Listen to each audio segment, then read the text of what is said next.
October 20th, 1973. Fiora Epstein is alone in the sky with 11 Egyptian MiG-21s. He's been chasing one for 5 minutes.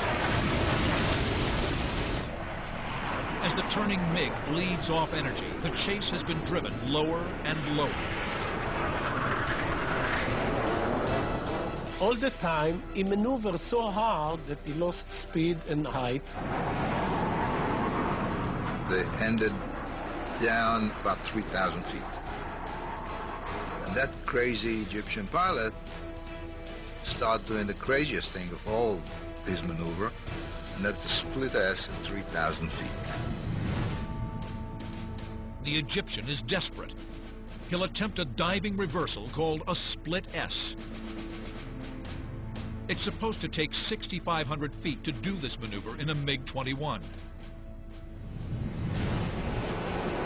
Epstein can't believe his eyes as the MiG rolls inverted and pulls down.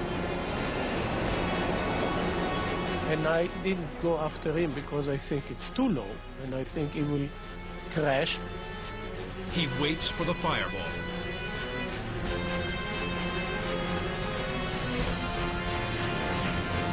I don't know how, but he went out with clouds of dust. And he thought that's it, it crashed. Split seconds after that, he sees that MiG-21 raising up like a rocket.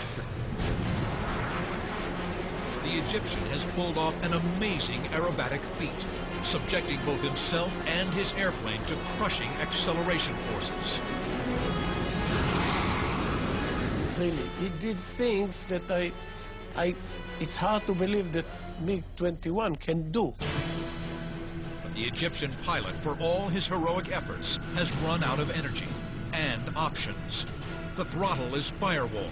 16,000 pounds of thrust shriek in angry protest against the heavy pull of the desert floor.